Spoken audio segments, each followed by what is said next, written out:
Hey guys, it's Angel with the Academy Presents Real Estate Investing Rocks podcast. And wouldn't you know, we've got another amazing guest because all of our guests are amazing. But we have another female in the space that is doing amazing things. Her name is Monika Jazyk, and she's got RPI education, and she's been doing this for a bit. She's got some really cool things under her belt. Like she had a TV show, she's got the educational platform, she's, just this TV personality, like really cool things that I hope one day I get to add to my taglines. But Monica, I'm going to kind of turn it over to you and let you tell us a little bit more about your background, and then we can get started. Thank you. And thank you so much for having me. I'm so excited to be on this podcast. I absolutely love this podcast, love the name, because I do think that real estate investing rocks for sure. Uh, Definitely. so I have been doing this for a bit. I've been a full-time real estate investor for over 13 years. Nice. And I'm also a wealth builder, and that's what RPI education really does is we really show people how to build wealth through real estate and how to really understand how real estate investing works. So even if you do not want to be a full-time real estate investor like us, we believe everyone has to have real estate in their portfolio so they could be building wealth and be able to do really cool things like eat, retire, That's pay for awesome. things like your kids' education or Yeah. help things out. But there are a lot of like financial struggles that most people are going through this day and age. And it really is just because they don't understand how money works. And I feel that traditional financial planning has really failed people. And with inflation, the increased cost of living, reduction in wages, people just aren't keeping up. And if they can't figure out how money works, the middle class, unfortunately, is no longer going to be a middle class. It will be either people have to make a choice, or be either going to, not do anything and you're going to unfortunately fall to the bottom, or are we going to learn how things work and really rise like that top 2%, top 1%, and kind of be doing the actions that class is doing and getting the same results and living our best lives as a result of it. Yeah. No, yeah, I absolutely agree. The idea of you're either going to fall into poverty and live on state services, or you're going to choose to go the other direction and live the life that you design. But it does come down to just the basic understanding of money. And I'm sure there's people out there listening right now that are like, are you serious? Basic understanding of money. I've got money in my pocket. I know how it works.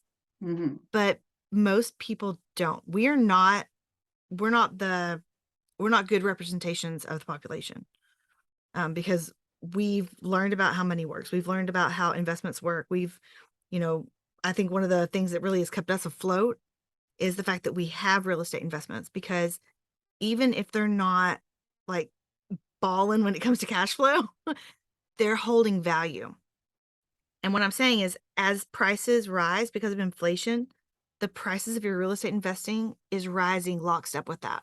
Sometimes a little bit faster, sometimes a little bit slower, but pretty darn lockstep. And so it's a real safe, I call it a safe haven. I probably shouldn't. That probably is going to come back to bite me. But I think of it as a very safe place for you to be putting your money as a store of value. Because right now, if you have a bunch of liquidity, yikes. I love that. And I do think it's a safe haven because with real estate investing, it is the number one wealth builder and it is the number one asset class to invest in. And it is safe because it's a very forgiving investment too.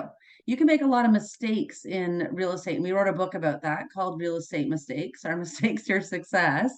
And we talk about how we made $1 million of mistakes in real estate and how we learned these lessons. We want to help people avoid them. And then we also showed how real estate investing made us pay off this $1 million in mistakes too.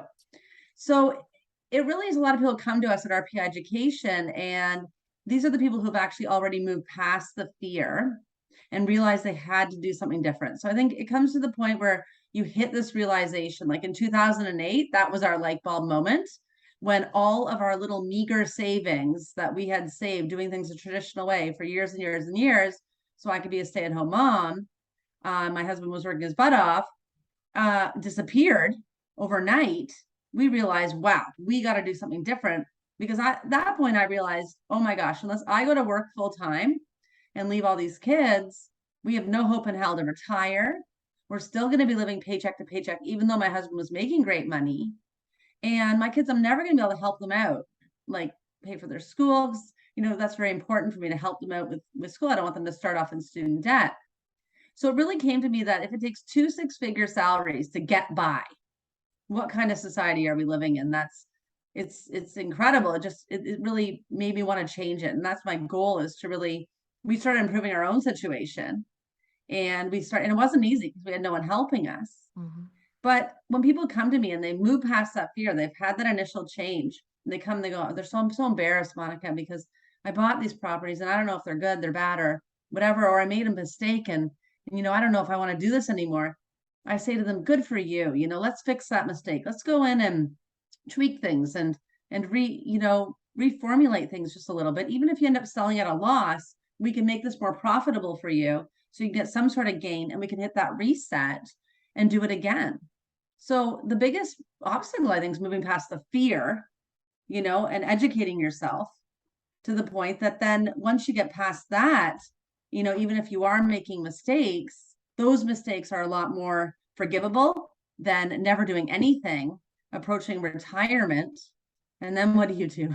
You're like, oopsies. But even then, real estate is not just reserved for the ultra young. I mean, we do have people coming and they're like, look, I need to make this instant change. And that's when you just need a consultant. You need that coach who comes in, assesses your situation, evaluates your assets, and says, have you ever thought of this?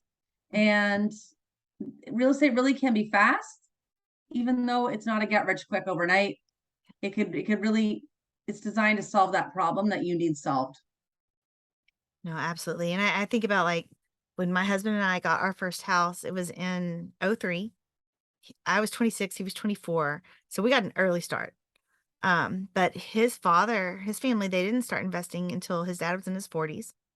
My grandparents didn't really start investing until they were in their 40s. But I grew up with my grandparents and watching them invest. Jason grew up with his family investing. And so when it came time for us to get our first house, like when Jason finished his doctorate and we moved away, we didn't even discuss, is this going to be our first rental? We just started looking for someone to do the make ready.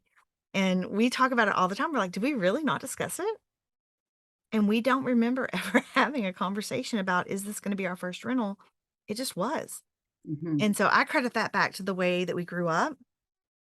But we were very fortunate to have had that experience growing up. And it didn't matter that I was making $15,000 a year at a private school and that Jason was making less than that as a grad assistant. Wow. Um, but his dad helped us some, and it was before '08. So we were actually able, I think we financed almost 100% of the house. Mm-hmm. Um, so we were in a different situation financially, but we were also facing a different financial institution situation. And I think it was easier to get homes then. But that's not to say that it can't be done now. You It just can have always to be be done. creative. You know what? No matter, it just takes that will. Do you want it? Remember once we were on one of our group coaching calls, and one of our experts, we do these bi-weekly, they always jump on, and we just talk about interesting things happening, and people ask questions, and he said, I found this really great investment, and it was a bit overpriced, and but I asked myself, do I want it? And it really always comes down to this, do I want it? And you have to ask yourself, do I want it? And then the next question is, how can I get it? So I think when people surround themselves, and they isolate themselves, they have these conversations in their head to move forward. The number one rule of thumb is to really surround yourself by like-minded people. And that's why we ended up starting a real estate investing networking group over 13 years ago. This is before they had REI clubs and all these things. We were probably one of the first groups in our area, because we didn't know anyone doing it. And our parents were not investing in real estate at all. We had no role models. No one we knew in our circles in our community was doing it. We were given that same traditional advice: go to school, work hard, and then it will all pay off eventually. Eventually, one day you'll be able to retire. Just set your 10% aside every month, and you're going to be able to retire. And we followed that for so long, and it wasn't serving us anymore. So when we went to invest in real estate, because one of our stories too was when Vaughn and I were 24 years old, we were living in Australia because he's Australian. We ended up putting money down, $500 a deposit on a new build property. just on a whim. I don't even know how this happens. Like, we were so young, and just on a whim, we were going to do this, and we designed this custom built house in a golf course estate community. It was called Glen Iris Estates. And it was in this area. And we met this builder, and his name was Ringo, and he designed it. We went to the bank and they gave us a loan for $220,000. Everything was set up. We don't know what we're doing. We're laughing our heads off. We're designing earthworks to elevate our house and had a movie theater. So I don't think we're really in the investor mindset. I think we're Uh-huh. kind of planning on moving in. I don't even know why. We weren't even married yet. We were just going to town here. I don't know what the heck we're doing, but I do remember this as we did fly home to where I'm from to have Christmas dinner with my parents. And I told them about our grand plans, and they said, "You are going to sink." Oh.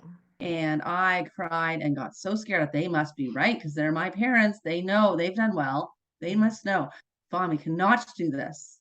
And so we got right back on that plane. We went back and we found that developer. We got our $500 back. And I remember the way he looked at us and he's like, "Are you guys sure? Like, are you positive?" I'm like, "Yes, you scam artist. Give me my $500 back." Got it back. Didn't think anything of it. We fast forward 2 years later, married, baby on the knee, bouncing this when Google just kind of was getting popular, internet searches and all this stuff. On a whim, I Googled Glen Iris Estates in Jandakot, Western Australia, $1.7 million. Oh, wow. And at that point, I just cried. I was just so upset. And I was like, why? And they talked me out of it. Even, and they couldn't understand when we made that leap together. And we sometimes you have to make decisions on your own or with your significant other, and you have to not tell the five closest people to you, including your family, because the chances are, if they're not doing what you want to be doing, they're not going to give you the support you need. You really need to build that network, build that mastermind. So we didn't tell them for years, like for over a year, 2 years, that we were buying properties. And they were pretty offended, but that's okay because I needed to be around strong minded people. I didn't need negative naysayers. And to this day, where we do this for a living, we close on properties probably all the time, like multiple transactions. Just got off the phone with my dad before this podcast. He walked by a flip property we're doing. I said, "What did you think?" And he laughed at me. So they still Wow. don't understand what he's just not. A lot of the times your inner circle is not the supporter, you know? He'd be like, "Well, it needs a lot of work." And I'm like, "Well, what do you mean it needs work? It's under construction." He's like, "Yeah." And I'm like, "Well, that's how you flip homes, you know?" "Ooh, it's a lot of construction." And that's all they have to say. So, it really, and I'm like, okay, that's fine. This is why a lot of the times, even to this day, you don't have to broadcast everything you're doing to everyone.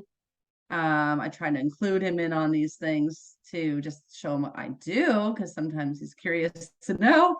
But it's okay. And the most important thing is you have your goals and you have your support community, and they can hold you in check for you to achieve your goals. Because if you want to be a real estate investment specialist, if you want to even have real estate in your portfolio, even if you're a passive investor, even if you're investing in syndications, all these sort of things, you have to be willing to increase your financial literacy so you can think out of the box in response to situations that happen. Because no matter how you feel about money, this is your money and you need money. Even if money doesn't fascinate you, you can love it, you can hate it, whatever, we need it to get by. And it's your job to take the assets and the money that you have and figure out how you're going to create your financial plan.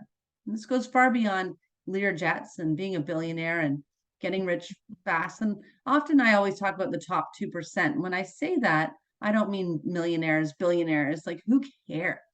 I'm talking about having control over your finances, understanding how money works so you can take care of yourself and you're not living paycheck to paycheck.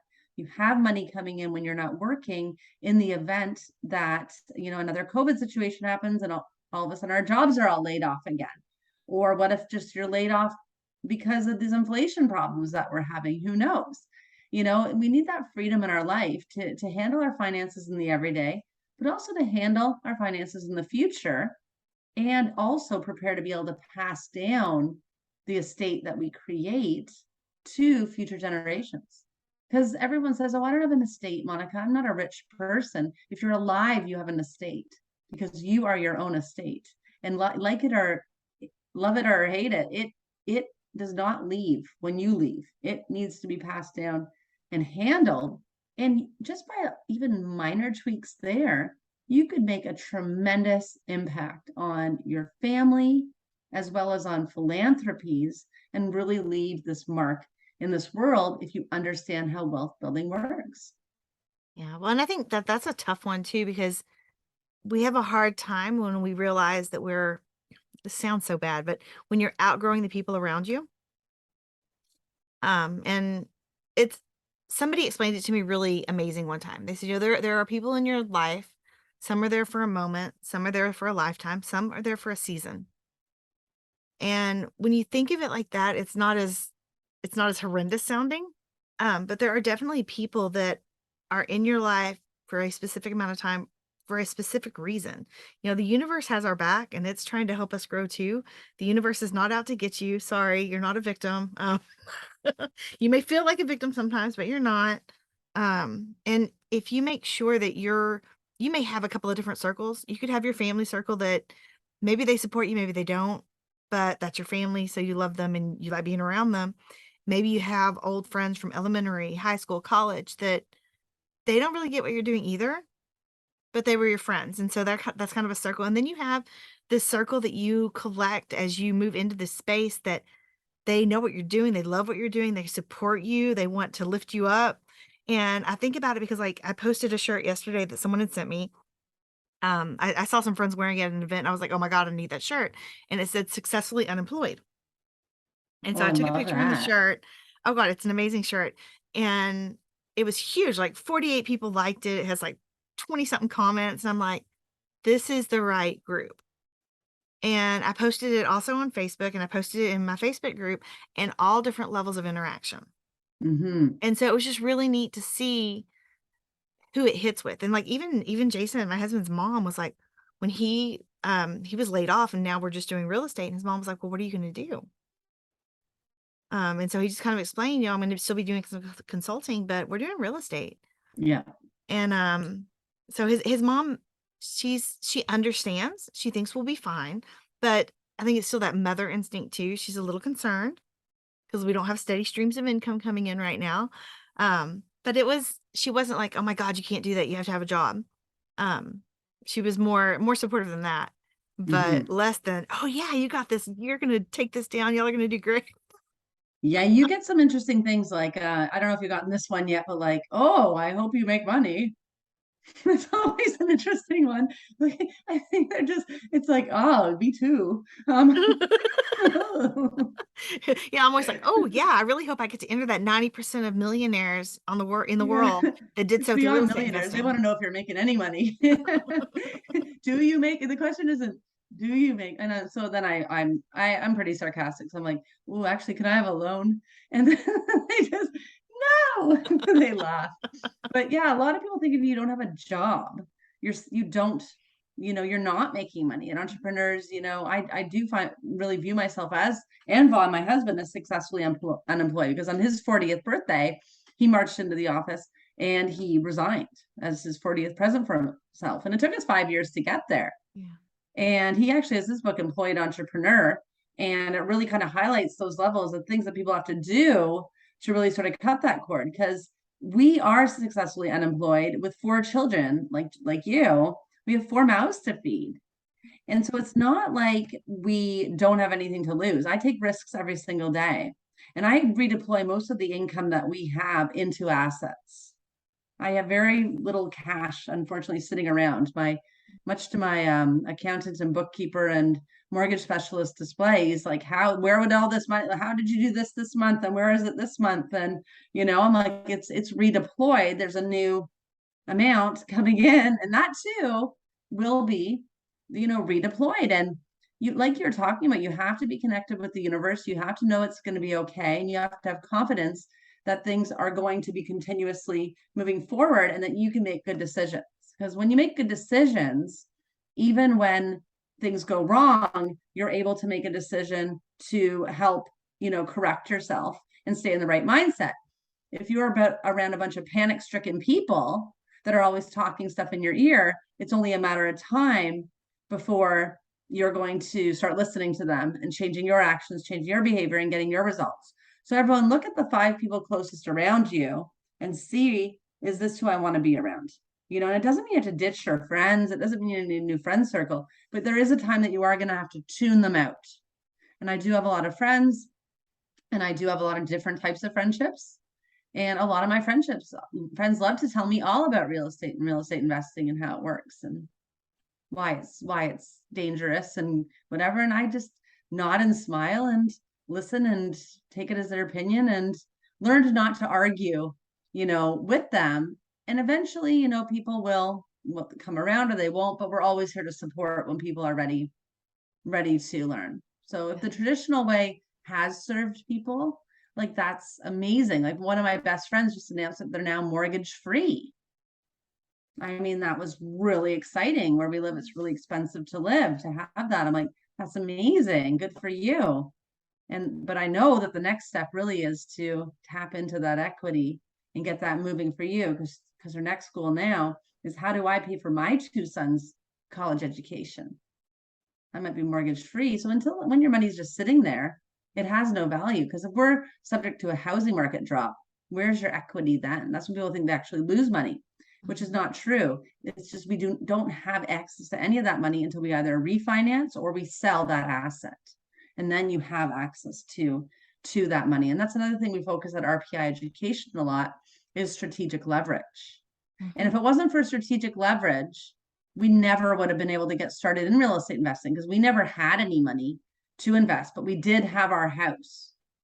So a lot of people there who think, oh, I have no money to get started, I can't start investing in real estate, I can't do anything.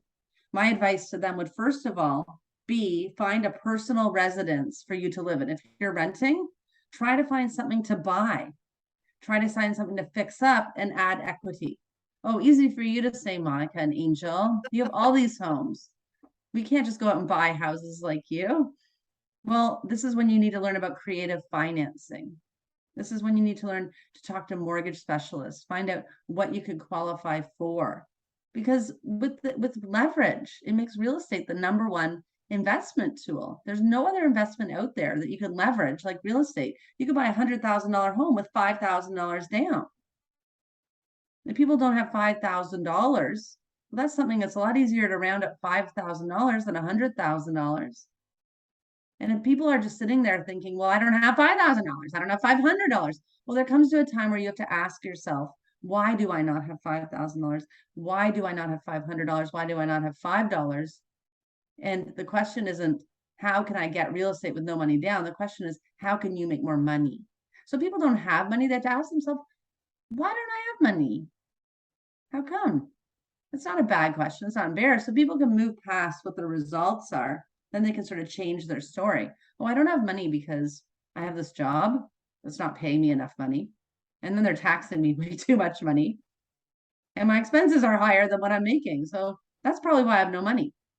How can I make more money? The next step is, people usually try to trade time for money. And there's only so much time in the day when you're consistently trading time for money. But if they can figure out how to get their money working for them rather than them consistently working for their money, and they have to live somewhere anyways.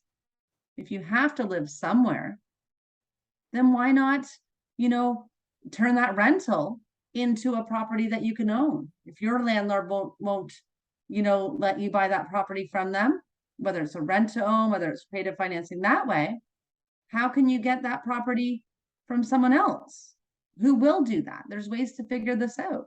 Or if you're living at home with your parents or your family, well, your parents have an asset.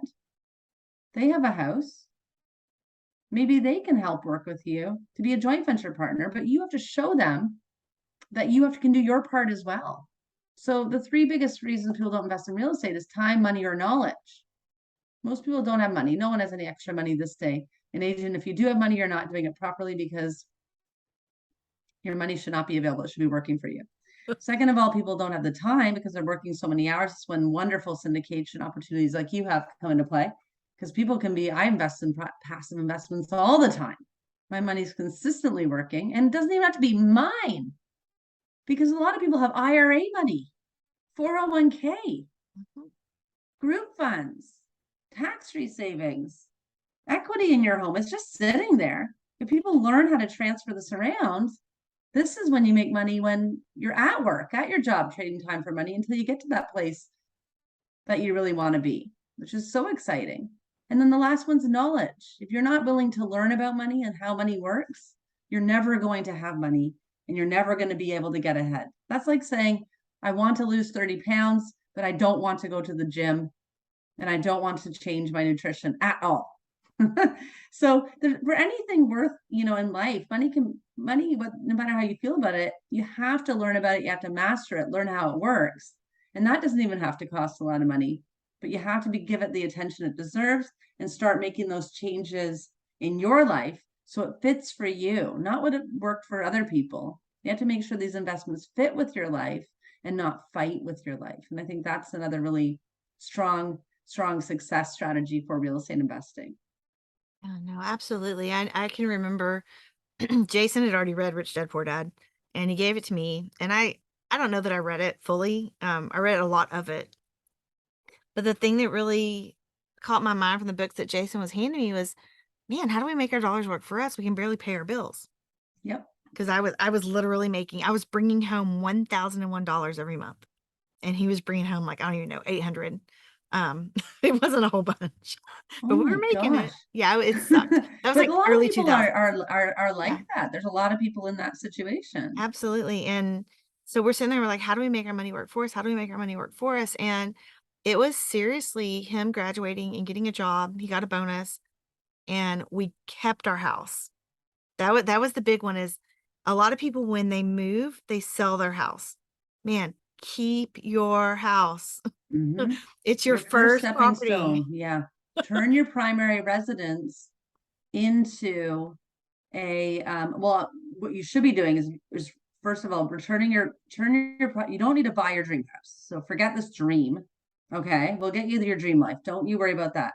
Buy a house and then figure out how you can turn that house from a liability into an asset. Because that house isn't bringing in any money.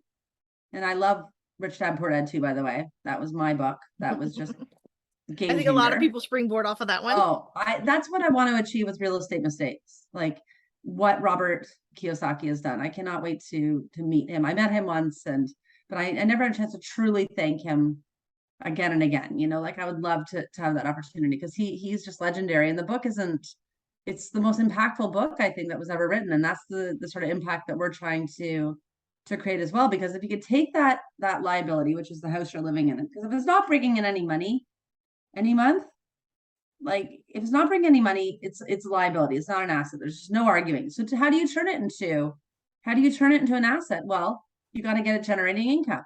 Is there an income suite? Can you do an ADU? Can you rent out rooms in your house? Like, sorry guys, you want to be wealthy, you got to hustle sometimes too. And not everything is given to you. There's so many different ways that people can make money.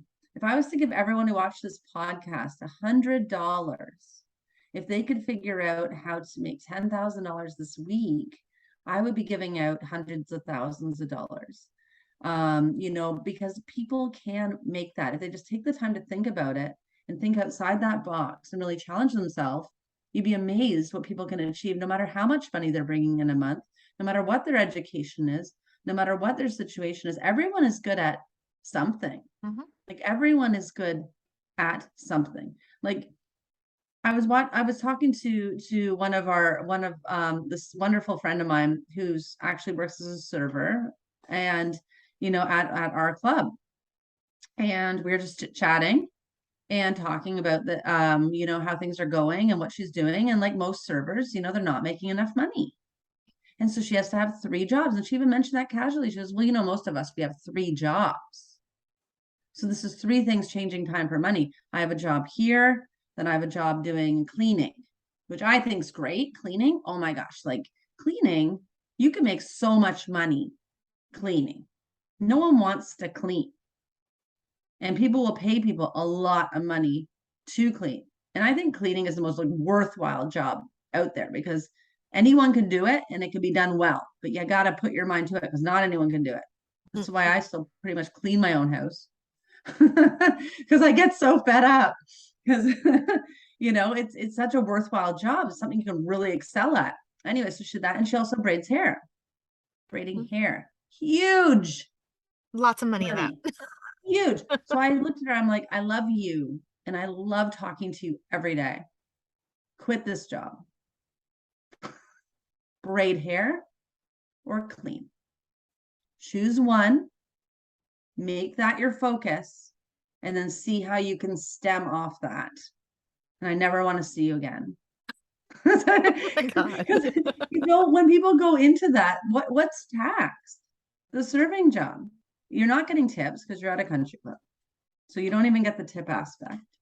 Might get some benefits or some stability, which could be very, very important for people. So sometimes people do have to take on a job for benefits, for insurance purposes, for medical. And I'm not talking about, so I can go to the dentist once a year.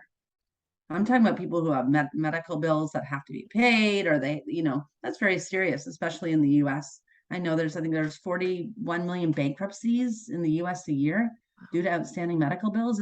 It's insane. It's something else we help people touch on and educate people on, is how to properly insure yourself.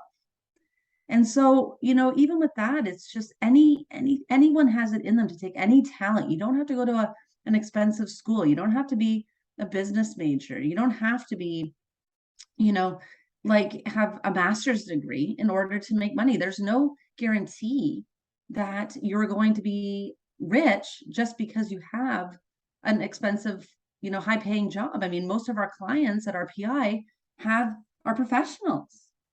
And a lot of professionals, one, are underpaid too. Mhm. They are underpaid. And two, they're very heavily taxed because they're in that middle. Yeah. And I think it's the middle that's carrying the burden of so many things happening, that we pay the most tax and trade the most time for money and are having most of the problems experienced from society today. It's like we're really kind of that punching bag for life.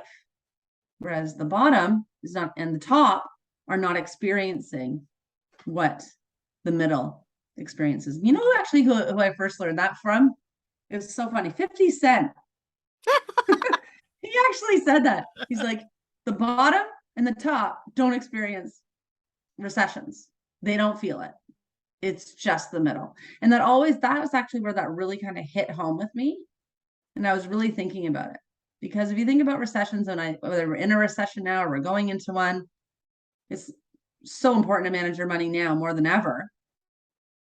That's the class that does not feel, the bottom is not feeling it, these recessions, the same as the top are not feeling it. They're not impacted. How would you guys like to learn how to make money during the next few years of this recession? How would you like to learn how to make money despite interest rate hikes, despite inflation, despite the cost of living increasing, fuel prices? How would you like to learn to prosper in these times, even when real estate's dropping and some of your assets might drop? How would you like to be able to make more money? Because now is the time to buy. Now is the time to acquire assets when everyone is scared. This is when you want to be greedy. Be greedy when everyone's fearful. Be fearful when everyone's greedy. So we went from not buying the last 2 years when everything was just running tickety-boo and the real estate was an all-time high. We were leveraging everything. We sold a lot of properties for 3-4 times the value that they're actually worth. And right now today, I'm so happy we did that. We advise our students to do that. Those same properties are sitting there way below. And some of these people are making $250,000, $300,000 profits. And the funny thing is, it was only a $200,000 property. And some assets they only own for a couple of years. Usually real estate is a long-term game. You need that 5 years. You buy, you hold, you pay down your mortgage. If there's cash flow, yay. But in reality, it's just in that 5 years time, you should be at like a 36% return on investment, where you're able to pull out that money and access that equity. And you should be able to access $75,000 to $150,000. You should be able to access. And this could be on a lower end investment even. Yeah. Buy another property, or you can continue to work with that according to your savings goals. But if people are just continuously buying at that high, They're not making money when they buy. That's the number one problem with real estate investors. When everyone's investing in real estate and they're overpaying and fighting for properties, you have to have that equity when you buy that property in the event that there is a housing market crash, in the event that your property is not cash flowing, in the event that you're flipping a house and you cannot flip it. You need another exit strategy. So these are the sort of things like why when the housing markets are slowly going down, down, down, and it's not in every market. Every market is very, very different. But you have to know when. It's like that song. You got to know when to hold them, know when to fold them, know when to walk away, know when to run. Like, and that's what we did. We were just holding them the past couple of years, getting access to this equity, folding them, so selling some properties to get more access.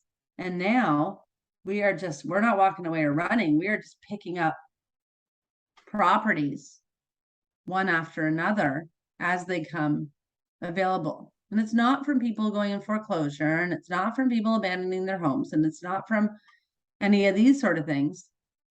Most people in our area, the housing market hasn't even really dropped yet. It's knowing how to analyze your markets, be an expert in your market. So for that odd buyer who has dropped, you're there to pick it up. Well, I would even say, like, I mean, it's, whether you're selling, whether you're not, whether you think you're cash flowing or not, a lot of times in single families and even in residential multis, you might only be cash flowing a couple $100 a unit. But that's the reality. All the pictures you see with those people at, hey, rent's due, and they show that big baller, mound of cash, that is not a reality. I'm like this. Rent's due. Fingers crossed. Please pay. Yeah, I mean, well, the reality is hopefully they do pay and there's nothing wrong. Because if you don't have a management company that's willing to front the cost when something goes wrong, you're gonna have to come out of pocket for that. Say the furnace goes, or the AC's out, or oh, oops, you got a slab leak. I mean, you've got to be ready to be able to front those costs if your Yeah. property management company won't front them for you. You need to And have so your every month maintenance. your Yeah. fingers are crossed that something bigger isn't happening. And so one of the things I suggest too is that, if you need that cash flow to survive, try and tuck some of it in another account that you don't touch. Build your own insurance policy, because if you try and use the homeowner's policy, you're going to increase it and you still got to pay that huge deductible. Whereas if Absolutely. if you're creating your own little insurance policy over here, where say it cash flows 200 a month and you put 100 in that little account, over Mhm. time, that can be your front source. That can be where you front out the costs before you pass them on, because they're going to be paid for by your renters over time. It's just going to take more time because, again, the cash flow is not, you're not going to be making $1,000 a month on a single family or on a residential multi, maybe a residential multi, depending Yeah. on the leverage level. It But depends where you're investing. A lot of people chase cash Mhm. flow. I invest in high growth areas. Mhm. My goal is cash flow neutral. And if you're 100% leveraged, well, don't be surprised if you're cash flow negative. Yeah. You might have to have a cash injection investment at the same time to compensate for that. Like it's all just money and how numbers work. But if you know that you made that money when you buy, and then you're able to, how to cash out in the near future, then it doesn't matter. But the three things that people mainly forget when they're doing their numbers in real estate investing, one is that 5% maintenance, which is very important. Vacancy, whether they pay or not. Now, a way to avoid tenants paying whatever, if you're nervous, is I'm like jaded, to tell you the truth. So I do two things because I've been in this game for a long time. I've had a lot of tenants, I've had a lot of properties. And residential real estate is a lot of work. So they say it's passive, and it's not. It is not passive, it's active, because you know about the slab problems and the furnace and all that. Well, it's up to you to be, first of all, when you buy your property, you're properly inspecting it. You need to know your house, like every last inch of it. You need to monitor that, and you have to have that maintenance set aside every month in order to monitor it. Nothing, there should be no surprises. And when tenants decide not to pay, or if they do, or there's problems there, you should already have that money tucked away from the very start to deal with that, because that has been making a lot of landlords homeless. This has been the problem. People think landlords and real estate investors are multimillionaires. There are real estate investors who are going homeless if you're in a not landlord friendly state. So this is my favorite way to avoid all these problems because I hate furnaces. I can't stand elevators. Tenants scare the hell out of me. So I'm doing more short-term rentals. I like you, Angel. Like, hi, want to check? Passive investing. You collect it. It's your problem. You have 250 tenants in this apartment building. Good day to you, lady. Have fun. You collect it. It's not my problem. I just want to get my 8% preferred return or what my thing is going to be. And I can have an apartment building, a little share of an apartment building. I'm sleeping and I don't have to worry about any of this stuff but I knew the questions to ask when I was learning about you and your investment opportunities. How I can decide whether this is a good opportunity to me. So I'm not saying that everyone should not do any active investing, but you have to see it for what it is. And in wealth building, you have to be somewhat diversified. So you're going to want some active investments. How many can you hold? Because everyone thinks that they want 100 properties for whatever reason. Now, having 100 properties is like having 100 kids. And the only way you should be doing that 100 properties really is to have them in one unit, probably maybe 1, 2. Now you have a real estate business. You're an apartment acquisitionist. You have multifamily. You have X amount of units, and it's your job to acquire these units, to maintain these units, to work with property management. Property management is not going to do anything for you. Most developers and people who have funds and do apartment syndications have an in-house property management team. They learn that very, very fast, that no one's going to love the property like your own. So unless there's an in-house property management team, then you're going to have problems. And so they have a vested interest and they are in this building and they're running this directly with you. I think that's just so important because that's all that they should be doing. So when you always go out there and you find an apartment syndication specialist and you'll be like, hey, so like I remember once I was at my a friend's cottage, just popped in and they invited us there for the day. And it's a beautiful cottage. And the in-laws own a 250 unit building. And I was like, hey, so you own this building in Oakville, right? And she said, yeah. I'm like, so what else do you do? And she just looked at me like with daggers and said, I own a 250 unit building. As to say, that's all I do. Yeah. It's a job. It's a job. So if you want to invest in apartments, and a lot of people love to do this, you have to really make sure you're a focused investor and what you do gets 100% of your attention. And the best way to figure this out really is figure out what is my number one wealth problem that I first of all want to achieve. How much money do I want to make? What is the best strategy that fits with my life that's going to help me break down this goal so I can achieve this? And then third of all, is this going to help elevate me as I continue to move forward? Because the reason why we made $1 million in mistakes in real estate investing was we spent $100,000 in real estate courses, which stressed me out a little bit because it was all on credit cards that I had to hike up in the hallway and I don't know what I was doing. Anyways, no regrets because it was worth it in the sense that we did consciously make that decision. And it was huge for us to make that because it was a huge expense. We're on all these cards. So we start off in debt right away. That really freaked me out because I needed to pay this off and I wanted to work. So the saddest thing that often happens with this is when people, I think like 90% of people they'll spend that money and they won't even use it. I don't understand that. Vaughn and I were polar opposite. We sat down at a table and had a calendar and found out when the courses were being offered that we could make it because we had little children. We had 3 children at this time and figure out we could be there, how we're going to make it, and we're going to show up. In 6 months, we did 6 courses twice plus a full mentorship. And we were doing active strategies while we were doing the course. We were doing a rent to own course. We were doing rent to owns. We were doing land development. We were doing land development, commercial real estate, wholesaling, flipping, buy, rent, hold. You name it, we were right there actively doing it because it was such a pressure to pay off this tremendous debt, this tremendous investment. And because we were so unfocused and we were making so much money, we didn't know how much money we were losing. And the most important thing we lost was time because this was not fitting with my life. I was not a stay-at-home mom.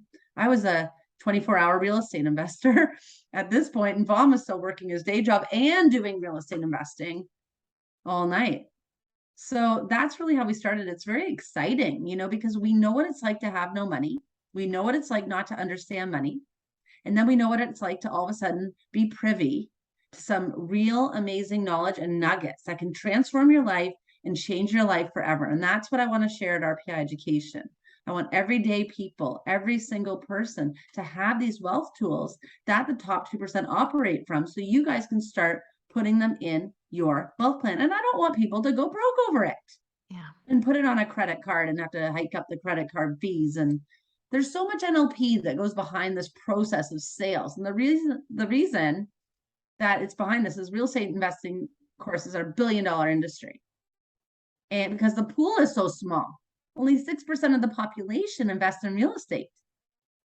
What my goal is to do is to change the thinking, the financial literacy of Canadians, Americans, UK, and Australians. This is the main developed nations. I cannot get into every part of Europe. It's too confusing.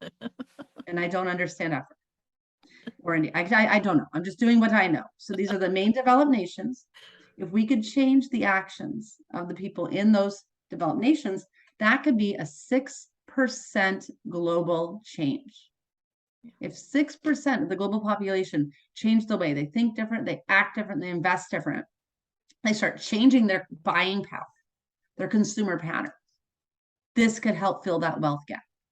This is what I firmly believe, and this is what I want to help people achieve. And I don't think people should have to pay $100,000 to learn how to improve their personal finance.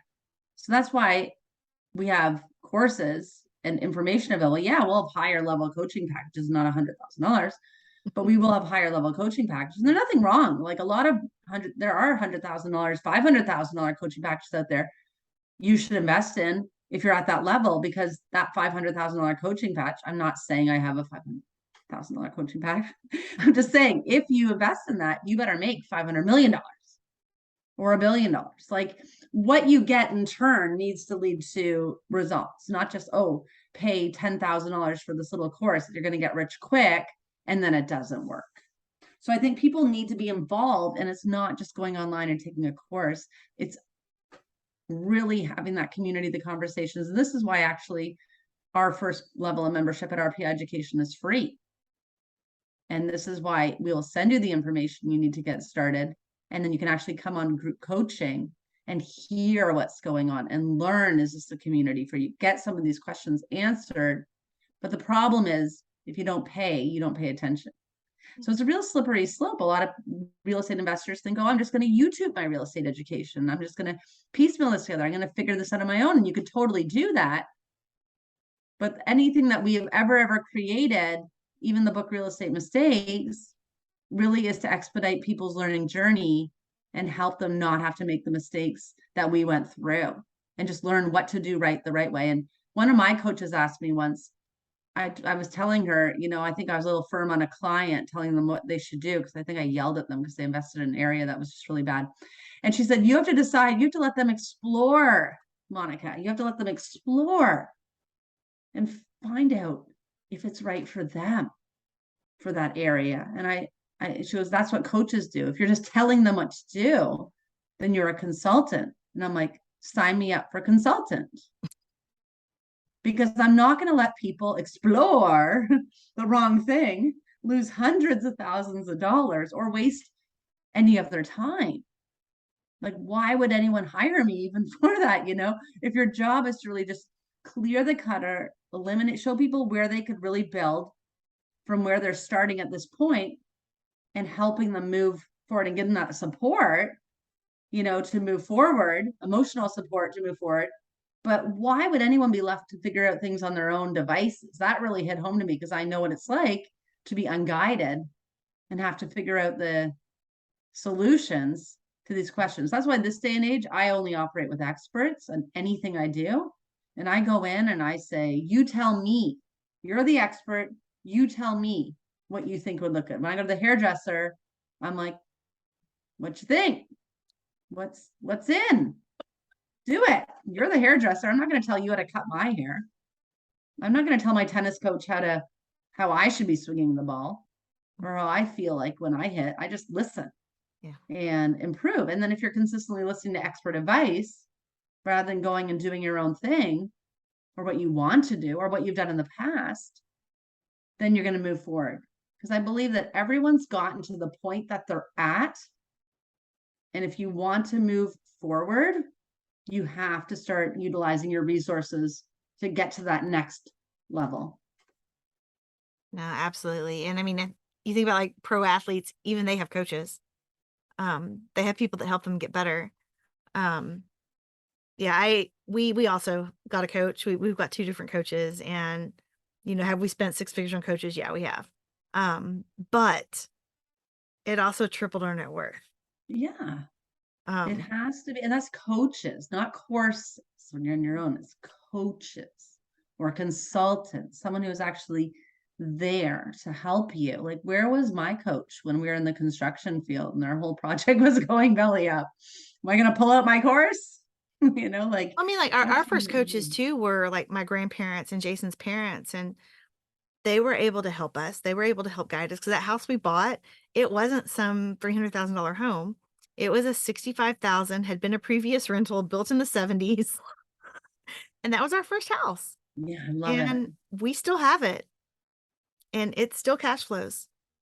I love it. And if they understand how that works and they've done that before, then those are the people that you want to learn from. It's not about reinventing the wheel. It's about perspective. Like Tony Robbins says, 2 millimeter changes. Remember once I was on the phone with in a coaching call with someone and with like me hiring a business coach. Mhm. And he's like, asked me this question. It was just the funniest thing because I was telling him about this coaching program we were thinking of launching.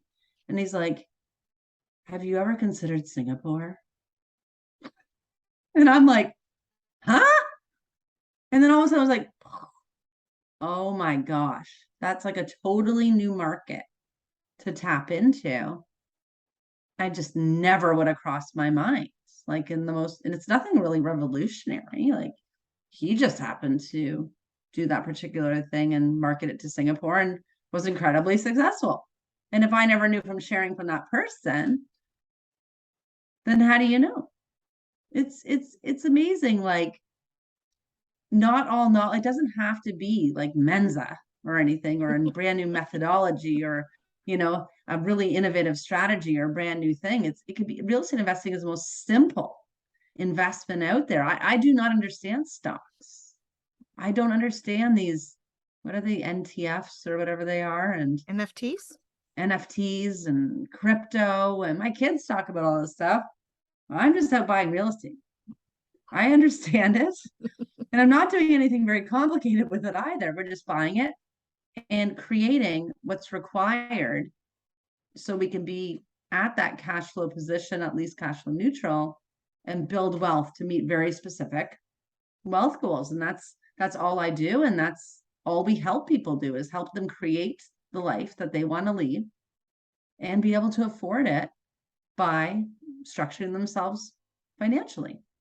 Yeah, no, absolutely. And that's one of the conversations we had with Jason's mom too. It was like, we can work for other people's dreams, but we want to work for our own dream. And it's so cliche. We want to work for our own dream. Yay. But that really is what we're doing. And we do have high medical costs. Our son has special needs. He's medically needy. One of his therapies is over $100,000 a year, but we found insurance outside of the W-2, and it's Mm-hmm. good insurance. It's costly. It's like $2,300 a month. It's probably going to go up, but anything less than $100,000 a year makes sense. Yeah. Because if we didn't have insurance, we'd be paying 100,000 a year or more just for Because that that one that hundred therapy. thousand dollars a year is pain. That's a pain that you have to recognize. You can't just accept it, or you could accept it. You could go further and further into debt and do nothing about it. But there's going to be a point where that pain is no more. How am I going to learn more about how I can solve this pain? And when you took that time, you took that energy, you learned into it, you understood options available to you. One of our wealth keys that we go into at RPI Education is all about insurance. Insurance is huge. You need to learn to master insurance. If you're not insuring, first of all, if you're like what you were talking about with children with health needs or medicine, people who have these medical needs, wow, that could just drain the best of us. You could be making $500,000 a year, and that is still going to hurt you. And the people who are making $500,000 a year are not paying $100,000 for whatever they know how to get properly insured. So, I mean, those any medical needs or those sort of needs, if you don't have your health, then you certainly cannot have your wealth. Health is the number one thing that you need to ensure. And if you are in the US, you need to make sure you and your family are structured properly rather than being an ostrich and burying your head in the sand and ignoring it. And there's a lot of really great insurance products out there for entrepreneurs as well. And I definitely would love to exchange some of those contacts with you after as well if you're looking for that. We probably know a lot of the same people who are doing that. Yeah. And another thing about insurance too is you can actually buy insurance to create that legacy for your family by using infinite banking Yep. and using the insurance while you're alive, because we're buying your net worth, just not building your net worth. You can actually be buying it as well as creating money that you could actually purchase real estate from and setting your kids. Our oldest just turned 18. He got himself an infinite banking policy. And I'm very jealous of him, I might add, because his policy is almost as much as mine, except he paid a quarter of it and he gets to have monthly payments. I had to pay one big bulk payment once a year. We do too. And then he could still overfund his policy. And by the time he's going to be 27 years old and he's going to be out of school, he's going to be finished, he's going to hopefully he's a homeowner way before then, but he's going to have $70,000 waiting for him for that first time home ownership, or second time or third time. Who knows where he'll be on that ladder then, but that will be available there for him. And as an 18-year-old can be making these wealth moves that doesn't have a job yet. This is what everyone can be doing. So I think can be incredibly powerful. Another insurance, property insurance. I remember that's funny. Make sure your property's properly insured. Because everyone likes to collect until it comes time to pay out. That can be really tough. We go deep into that. And lastly is I remember what it's like to wake up in the middle of the night and go, oh, I have two kids who aren't on a will, and we have millions of dollars of property, and we have like a $200,000 life insurance term policy. So as your wealth is growing too, even if it's just term in the meantime before you get into infinite banking or universal or whole life policy, you got to make sure that if something ever happened to you, that you stay current in that regards as well. And this is just like another wealth thing that people just go amiss because they're so busy. They're so busy trying to make money so they can get by actually and solve whatever those pains are. We can acknowledge what the pain is. We could do that. Yeah, that's another time when you really have to consider who's in your circle. Because if you're not surrounding yourself with the people that are where you want to be, you're not going to learn about how they've gotten there. We would have never learned that there were oil wells that we could JV into. We just happened to be in the right circle at the right time. And that's some cash flow. We'll just leave it there. Yes. We would have never known about infinite banking. We would have never known about syndication. We would have never known about all of these. We would never know about hard money loans, private money loans, agency debt, bank debt, recourse, non-recourse. We would have never learned about all of those things if we hadn't been in this space, because the general public doesn't hear about these things. No. And that was really frustrating to me. I'm like, there's all these ways to make money. There's funds, there's ATM funds. And I have friends that are like, ATMs, who uses ATMs anymore? And I'm like, pretty much every person that's receiving any government help whatsoever. But you can invest in ATMs. If it's out there, you can invest in it. And you don't know it if you're not in that circle.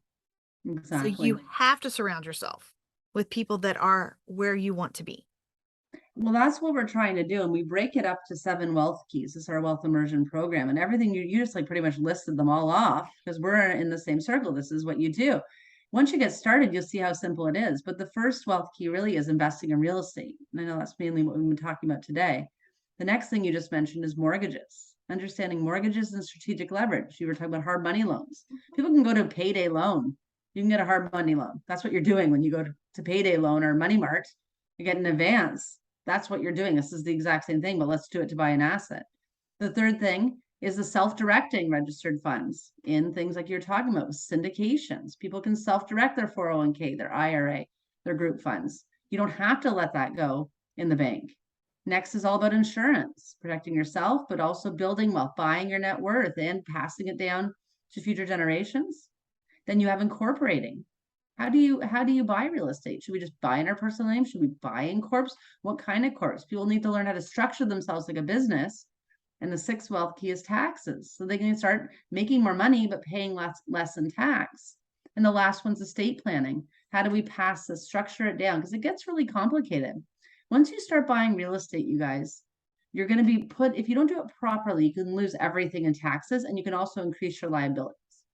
And you have to match what strategy you're doing. It always depends. Anyone who tells you what to do is full of it, because it really depends. This is what you're looking to do. You can't get cookie cutter advice on whether you should incorporate or not and what your personal tax situation is. But what you can do is you can get a tax professional and a lawyer who is on your team that work together that can kind of help you navigate it and make the best decision for you. And that's really the kind of things that wealthy people do is they build these wealth teams. They learn these skills. So when we created this wealth immersion program, it's just on the teachable platforms. People can actually walk themselves through these 7 wealth keys and learn how these work through videos, downloads, tools, analyzers. They can also jump on group coaching or even post on a free Facebook members page questions, because people need support. They need community. Okay, now I want to incorporate. Who the heck am I going to use? Well, we're a global company. We have teams of experts all across. Ask so and so. I got along with him. I saw him on group coaching. He was the U.S. lawyer of choice. This is the sort of stuff that we're trying to create, is really open up the financial literacy arena for people to really have access and then be able to do something with the knowledge, because we can have the knowledge, but until you implement the knowledge, nothing ever changes. It's like watching someone talking or reading or a course or anything. They say 90% of what you hear, you do not retain unless you write it down. And then if you write it down, you're going to retain 90%. This is why I'm always taking notes. I have pens on pens on pens and notepads on calculators stashed throughout our house for numerous reasons. But when I'm always writing down notes, like my husband laughs at me. We go to anything and I'll have like a pen and paper. Like a wedding and a speech. I'm like taking notes. You don't even need the information. But I'm like a lifelong student. I'm forever learning everywhere and from anyone. And I really pay attention to all these different sort of pieces of advice. Like I think I quoted 50 Cent earlier. Like I didn't really intend to do that, but I'm always listening and watching. Even when we're watching TV, even watching Netflix, my mind's always churning and working. It might not be a documentary, but I've gotten some good feedback even off the living dead. Some good life tips on that. I'm like, aha, that'd be great real estate. Oh my So you gosh. always have to be learning, I think, and always be a student. And that's really what we're trying to do, and also change in real time. Because when people jump on group coaching, in real time, and there could be on Zoom, so no matter where you're from, you can tune in. And you guys had an interest rate hike yesterday. So let's talk about it. Let's see how to work, because people have assets. Once you have real estate and you figure out what to do and you own your assets, guess what, guys? Job's not over yet. Now you have to manage your assets. You have to take care of it. You do what we did at the start of this podcast, talking about the collect your rent and make sure you're doing your maintenance and making sure things are running along tickety boo. And then what are you going to do next? What's your other strategy? Wealth building never stops. This is what we're always saying. Wealth building never stops. You have to continuously, be in your community. So even if you guys turn from having $1 in your bank account to now you're a billionaire, do you think billionaires don't worry about and manage their money? The more money we have, the more assets we have, the more you have to take care of it. So it really is something that, it's not like you get to a point and then you don't have to do it anymore. It's just, you have to change your mindset and learn to work with it and love it. And once again, like you said, create your best life. Figure out, what is it I want to achieve and how can I do this? Because I feel like every single person has it in them to really reach down and dig deep, ask them that question, what do I want? Do I want this? Am I happy with the results I'm getting every day? And if you're not, how can they change that? Because everyone has it in them to create greatness. I feel like I have a profound responsibility to tell every single person out there that you can do whatever it is you want to do. I think I'm a total empath. Like I am, I am very like, I will sit there and I'll be in my car and people will be crossing the road and I'll just be looking at them and just being like, you got this. Like, they look like they're having a hard time. You can do this. You don't have to accept this. Whatever it is you're going through right now, stop it, change it, improve it, and start living because this is the only life you got. And every day is a gift. Tomorrow's not even a given. So you got to go for it. Wow. I think we could spend like the entire day talking. You are amazing, just absolute wealth of knowledge. And I would love to talk to you all day, but I don't want to take up your time like that because I know time is worth a lot. It's one of those things that you can't ever replace. You can't just buy more time. So I just want to thank you for being here and thank you for just everything that you shared because it was amazing. And for all the guys out there listening, this was amazing. So don't forget that. And again, just thank you. And guys, we'll see you next time. Thank you so much. Thank you.